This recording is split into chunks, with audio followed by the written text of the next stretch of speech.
ಮದುವೆ ಸಂತೋಷದಲ್ಲಿ ನಡೆಸ್ಕೊಡ್ತಿದ್ದಾರೆ. ಹೌದು, ನಿಮ್ಮ ತಂಗಿ ತುಂಬಾ ಚೆನ್ನಾಗಿದ್ದಾಳೆ. ಅಂದಾಗೆ ಆಕಸ್ಮಿಕವಾಗಿ ಬಂದ ವಿಷಯ ಅಂತ ಗೊತ್ತಾಗಲಿಲ್ಲ. ಶ್ರೀಮಂತರೇ, ನಿಮ್ಮಿಂದ ನನಗೊಂದು ಸಹಾಯ ಆಗ್ಬೇಕಾಗಿತ್ತು. ಶರತ್, ಚಿಕ್ಕನಿಂದಲೂ ನಿಮ್ಮಲ್ಲಿ ನಾನು ಉತ್ತರ ಮಾಡ್ತಾನೆ ಬಂದಿದ್ದೀನಿ. ನಿನ್ನ ತಂದೆ ಕಾಲದಿಂದ ನಿಮ್ಮ ತಂದೆ ಸಾಲ ಕೇಳೋದು, ನಾನು ಸಾಲ ಕೊಡೋದು ಯಾವತ್ತಿಂದ ನಡೆದು ಬಂದ ಪದ್ಧತಿ ಆಗ್ಬಿಟ್ಟಿದ್ದು. ಈಗಂತೂ ನೀವು ಸಂಬಂಧಿಕರಾಗಿದ್ದೀರಿ. ನಿಮ್ಮ ತಂದೆ ನನ್ನ ಬೀಗರಾಗಿದ್ದಾರೆ. ತಂದೆ ಬರಬೇಕಾಗಿತ್ತು, ಪರವಾಗಿಲ್ಲ ಬಿಡಿ, ನೀವು ಬಂದಿದ್ದೀರಾ. ವಿಷಯ ಏನಂತ ಬಿಡಿಸಿಡ್ಬೋದಲ್ಲ? ಖಂಡಿತವಾಗಿ ತಂದೆಯವರೇ ಇವತ್ತು ಬರಬೇಕಾಗಿತ್ತು. ಅವ್ರು ಬರ್ತೀನಿ ಅಂತ ಹೇಳಿದ್ರು. ಆದ್ರೆ ಸ್ವಲ್ಪ ಗೊಬ್ಬರದ ಅವಶ್ಯಕತೆ ಇದೆ ಅಂತ ತೋಟಗಾರಿಕೆ ಇಲಾಖೆಗೆ ಹೋಗಿದ್ದಾರೆ.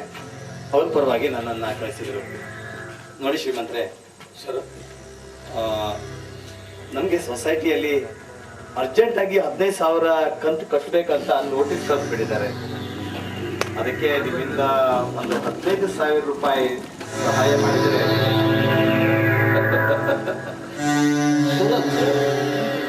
ಏನು ಇದು? ನಾನು ಸಾಲ ಕೊಡ್ತಾ ಹೋಗ್ತೀನಿ, ನೀನು ಸಾಲ ತಗೊಳ್ತಾ ಹೋಗ್ತೀರಾ? ಇದು ಯಾವಾಗ ಮುಗಿಯೋದು?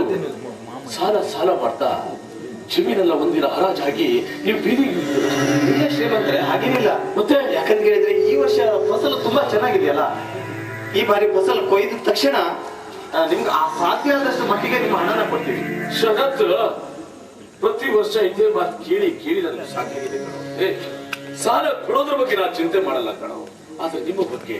ಯಾಕೆಂದ್ರೆ ನೋಡು, ಫಸಲು ಬರುತ್ತೆ, ಫಸಲು ಖಾಲಿ.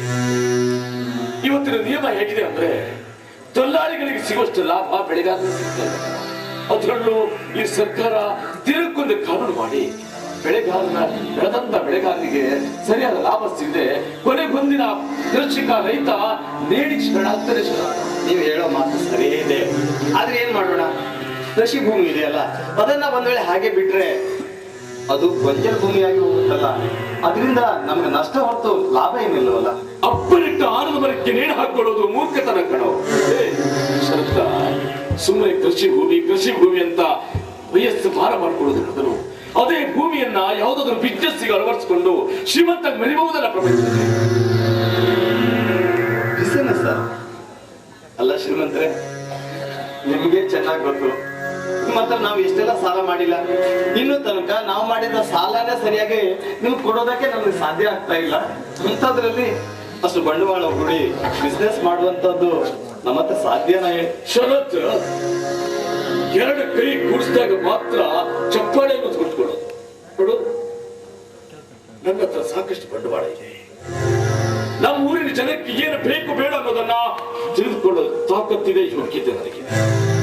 ದಿನಾನು ಕೂಲಿ ಮಾಡಿ ಬಂದು ದುಡಿದು ತಿಂದು ಸಾಯುವ ಕೂಲಿ ಕಾರ್ಮಿಕರಿಗೆ ಬೇಕಾಗಿರೋದು ದಿನಕ್ಕೆ ತುತ್ತು ಅನ್ನಕ್ಕಿಂತ ಸಂಜೆ ಕುಡಿಯೋದಕ್ಕಿಂತ ಆ ಹೆಣ್ಣದ ಫ್ಯಾಕ್ಟ್ರಿನ ಮಾಡ್ಬೇಕಾದ್ದು ನನ್ನ ಉದ್ದೇಶ ಇದೆ. ಮಾಡಲೇಬೇಕಂತ ತೀರ್ಮಾನ ಮಾಡಿದ್ದೀನಿ. ಅದಕ್ಕೆ ಸಾಕಷ್ಟು ಬಂಡವಾಳ ನನ್ನ ಹತ್ರ ಇದೆ. ಆದ್ರೆ ಆ ಫ್ಯಾಕ್ಟ್ರಿ ಕಟ್ಟಲಿಕ್ಕೆ ಸರಿಯಾದ ಜಾಗದ ವ್ಯವಸ್ಥೆ ನನ್ನದಿಲ್ಲ. ಅದಕ್ಕೆ ನೀನೇನಾದ್ರೂ ಮನಸ್ಸು ಮಾಡಿದ್ರೆ ನಾನು ಏನು ಮನಸ್ಸು ಮಾಡೋದಿದೆ? ಫ್ಯಾಕ್ಟ್ರಿ ಕಟ್ಟೋದಕ್ಕೆ ನಮ್ಮಿಂದ ಏನ್ ಸಹಾಯ ಸಾಧ್ಯ ಹೇಳ್ತೀನಿ ಕೇಳು. ನೋಡು, ನನ್ನ ಹತ್ರ ಬಂಡವಾಳ ಇದೆ, ನಿನ್ನ ಹತ್ರ ಜಮೀನು. ನಾನು ಹಣ ತೋರಿಸ್ತೀನಿ, ನೀನು ಜಮೀನು ಕೊಡು. ನಿನ್ನ ಜಮೀನಲ್ಲಿ ನಾವು ಫ್ಯಾಕ್ಟ್ರಿ ಮಾಡೋಣ. ಆ ಫ್ಯಾಕ್ಟ್ರಿಯ ಮಾಲೀಕ ನಾನಾಗ್ತೀನಿ, ಮ್ಯಾನೇಜರ್ ನೀನಾಗಿ. ಕೆಲವೇ ದಿವಸಗಳಲ್ಲಿ ಕಣ್ಣು ಮುಚ್ಚೊಳೆಯೋದ್ರೊಳಗಾಗಿ ನನ್ನ ಲೆವೆಲಿಗೆ ಬಂದಿರ್ತೀಯ. ನೀನು ವಿಚಾರ ಮಾಡೋದು. ಶ್ರೀಮಂತರೇ, ನನಗೆ ನಿಮ್ಗೆ ಯಾವ ರೀತಿ ಹೇಳ್ಬೇಕು ಅಂತಾನೆ ಅರ್ಥ ಆಗ್ತಾ ಇಲ್ಲ. ಯಾಕಂತ ಕೇಳಿದ್ರೆ ಇದು ನಮ್ಮ ಕನಸು ಅಷ್ಟೇನೆ. ಯಾಕೆ? ಖಂಡಿತ ನಮ್ ಈ ಆಸ್ತಿಯ ಎಲ್ಲ ಅಧಿಕಾರ ಪೂರ್ತಿ ನಮ್ಮ ತಂದೆಯವರ ಕೈಲಿದೆ. ಅವ್ರು ಹೇಗೆ ಹೇಳ್ತಾರೋ ಹಾಗೆ ನಡಿಬೇಕಾದದ್ದು ನನ್ನ ಕರ್ತವ್ಯ. ಹೌದು, ಅದರಲ್ಲಿಯೂ ಕೂಡ ಅವರು ಪಾನ ವಿರೋಧಿಗಳು, ನಿಮ್ಗೆ ಗೊತ್ತು ತಾನೆ. ಅಂತದ್ರಲ್ಲಿ ಮದ್ಯದ ತಯಾರಿಸುವಂತ ಫ್ಯಾಕ್ಟ್ರಿ ಮಾಡ್ತೀನಿ ಅಂತ ಹೇಳಿದ್ರೆ ಖಂಡಿತ ಖಂಡಿತ ಒಪ್ಕೊಳ್ಳೋದಕ್ಕೆ ಸಾಧ್ಯನೇ ಇಲ್ಲ. ಇದೆಲ್ಲ ಸುಮ್ಮನೆ ಬಿಟ್ಬಿಡಿ. ನೀನು ಎಜುಕೇಶನ್ ಕಲ್ತಿದೀಯಾ, ಕಲ್ತವರ ಬಾಯಿಂದ ಇಂಥ ಮಾತುಗಳು ಬರಬಾರ್ದು. ಇದೇ ರೀತಿ ಮಾತಾಡ್ತಾ ಹೋದ್ರೆ ತಂದೆ ಹಾಗೆ ಸಾಲದ ಸುರಿದರ್ಬೇಕು ಸಾಹಿತ್ಯ. ನೀನು ಬಿಡೋ, ವಿಚಾರ ಮಾಡಿ. ನಾನೇನು ನಿಮ್ಮ ತಂದೆ ಮೋಸ ಮಾಡ್ತಾ ಇಲ್ಲ. ನೀನೊಬ್ಬ ಬಿಸ್ನೆಸ್ ಮಾಡ್ತೀಯಾ, ನಿನ್ನ ಆಸ್ತಿಯಲ್ಲಿ ನೀವು ಫ್ಯಾಕ್ಟ್ರಿ ಇರುತ್ತೆ, ನೀನು ಶ್ರೀಮಂತ ಬೆಳೆ. ತಂದೆಗೆ ನೌಕರಿ ಕೊಡಿಸೋ ಯೋಗ್ಯತೆ ಇಲ್ಲ ಅಂತ ಆದ್ಮೇಲೆ ಬಿಸ್ನೆಸ್ ಮಾಡೋದಕ್ಕೆ ಜಮೀನಾದ್ರೂ ಕೊಡ್ಲಿ. ನೀವು ಎಷ್ಟೇ ಹೇಳಿದ್ರು ಇದು ಸಾಧ್ಯ ಇಲ್ಲದಂತ ಮಾತು. ನಮ್ಮ ತಂದೆಯವರ ಕೈಯಲ್ಲಿ ಆ ಜಮೀನು ಆಸ್ತಿ ಹೆಸರು ನಿನ್ನ ತಂದೆಯ ಕೈಯಲ್ಲಿದೆ ಅಂತ ಹೇಳ್ತೀಯ. ಅದಲ್ಲ ಹುಚ್ಚಪ್ಪ, ತಂದೆಯ ಹೆಸರಲ್ಲಿ ಇದ್ರೆ ಏನಾಯ್ತು? ತಂದೆಯ ಆಸ್ತಿ ನಿನ್ನ ಪಾಲ್ ಕೇಳಬೇಡ, ನಿನ್ನ ಪಾಲ್ನಲ್ಲಿ ಕೇಳು. ನೀವು ಹಕ್ಕಿದೆ ತಾನೆ, ನೀನು ತಂದೆಗೆ ಮಗ ತಾನೆ. ಆಸ್ತಿ ಅರ್ಥ ಐಶ್ವರ್ಯ ಸಿಕ್ಕೇ ಸಿಗತ್ತೆ. ಅದನ್ನ ಕಾನೂನುಬದ್ಧವಾಗಿ ತಗೋ, ಅದನ್ನ ಕಟ್ಟಿ ಕಟ್ಟೋಣ. ನೋಡಿ ನಿಮ್ಮಂದ್ರೆ ಕೈ ಮುಗಿದು ಬೇಡ್ಕೊಳ್ತೀನಿ. ನನ್ನ ತಂದೆಯವರು ನನ್ನ ದೇವರ ಸಮಾನ. ಅಂಥದ್ರಲ್ಲಿ ನನ್ನನ್ನ ಬೆಳೆಸಿ ವಿದ್ಯಾವಂತನನ್ನಾಗಿ ಮಾಡಿ ಒಂದು ಮಟ್ಟದಲ್ಲಿ ತಂದು ನಿಲ್ಲಿಸಿದ ಆ ದೇವರ ಎದುರಿಗೆ ನಾನು ನಿಂತ್ಕೊಂಡು ನನ್ನ ಆಸ್ತಿ ಪಾಲನ ಕೊಡು ಅಂದ್ರೆ ಅವ್ರು ಏನ್ ಅಂದ್ಕೊಳ್ಳಲ್ಲ ಹೇಳಿ. ನೋಡಿ ಅದೆಲ್ಲ ಕೇಳೋದು ನನ್ನಿಂದ ಸಾಧ್ಯ ಇಲ್ಲ. ದಯವಿಟ್ಟು ನನ್ನನ್ನ ಕ್ಷಮಿಸ್ಬೇಡಿ. ಹುಚ್ಚಪ್ಪ, ಪ್ರಪಂಚದ ನೀವನೇ ನಿನಗೆ ಗೊತ್ತಿಲ್ಲ ಕಣೋ. ನೋಡು, ಮಗನ ಅಭಿವೃದ್ಧಿಯನ್ನು ಬಯಸಿದ ತಂದೆಗೆ ತಂದೆ ಅಂತ ಕರೆಯಲ್ಲ. ನೋಡು ಶರತ್ತ, ನಿನಗೆ ಸಾರಿ ಸಾರಿ ಹೇಳ್ತಾ ಇದ್ದೀನಿ. ನೀನು ಇದೇ ರೀತಿ ತಂದೆ ತಂದೆ ಆ ಹಳೆಯವರು ಮಾಡಿದ್ದು ಆಸ್ತಿ ಆಸ್ತಿ ಅಂತ ಹೋದ್ರೆ ಪ್ರತ್ಯಕ್ಷ ಒಡಹುಟ್ಟಿದ ಮಗನನ್ನ ಕೈ ಬಿಟ್ಟು ನಿನಗೆ ಸಾಮಾನ್ಯ BA ಪದವಿ ಕೊಡಿಸ್ತಾನೆ. ಅದೇ ಎಲ್ಲ ಬಿದ್ದಂತ ಒಂದು ಕೂಸನ್ನು ತಂದು ಬೆಳೆಸಿ ಸಾಕಿ ಮುತ್ತಾಡಿ LLB ಅಂತ ಗ್ರೇಟ್ ಎಜುಕೇಶನ್ ಕೊಡಿಸ್ತಾನೆ.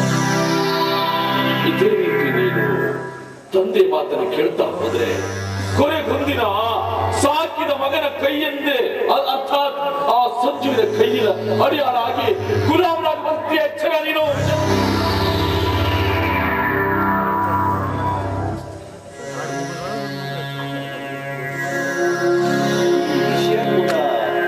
ನಿಜ ತಾನೇ, ನಾನು ಪಡೆದಿದ್ದೀನಿ. ಆದ್ರೆ ನನ್ನ ಸಂಜು ನನಗೆ ಸಾಕುತ್ತಮ್ಮ. ಅಂಥದ್ರಲ್ಲಿ ನಮ್ಮ ತಂದೆಯವರು ಅವನನ್ನ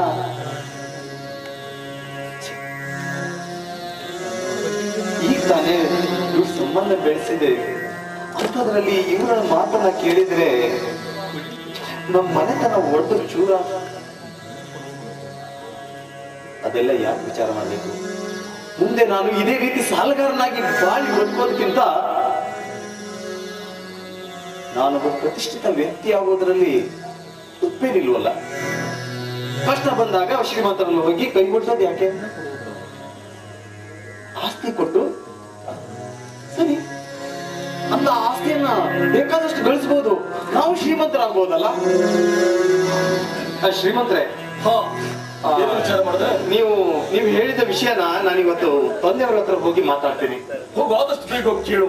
ಆ ವಿಷಯವನ್ನ ಪ್ರಸ್ತಾಪ ಮಾಡು. ಒಪ್ಪಲಿಲ್ಲ ಅಂದ್ರೆ ನಿನ್ನ ಹಕ್ಕನ್ನ ಚಲಾಯಿಸು. ಕೇಳು. ಖಂಡಿತ ಈ ಕೆಲಸ ಆದಷ್ಟು ಬೇಗ. ನನಗೂ ಕೂಡ ಈ ಬಡತನದ ಜೀವನ ಸಾಗಿಸಿ ಬೇಜಾರು ಅನ್ಸ್ಬಿಟ್ಟಿದೆ. ನೀವು ಹೇಳಿದ ಹಾಗೆ ಮಾಡ್ತೀನಿ. ಒಂದು, ನಮ್ಮ ತಂದೆಯವರ ಹತ್ರ 5 ಎಕರೆ ಜಮೀನನ್ನ ಪಡಿತೀನಿ. ಇಲ್ಲ ಅಂದ್ರೆ ನನ್ನ ಆಸ್ತಿಯಲ್ಲಾದ್ರೂ ಪಾಲ್ ಕೇಳ್ತೀನಿ. ಸರಿ, ನಾನು ಕೆಲಸ ಆದಷ್ಟು ಬೇಗ ಮುಗಿಬೇಕು. ಸರಿ, ಬರಲ್ಲ ನಾನು. ಹೋಗ್ಬೋದು.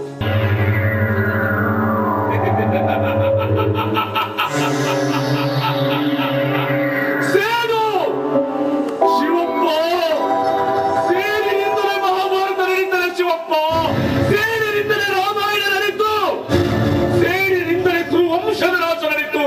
ಆಗುಷ್ಟ ಶಕುನಿಂದ 28 ವರ್ಷಗಳ ಹಿಂದೆ ನನ್ನ ತಂದೆ ತಾಯಿಗೆ ನೀ ಮಾಡಿದ ಅವಮಾನದ ಪ್ರತಿಕಾರದ ರೂಪ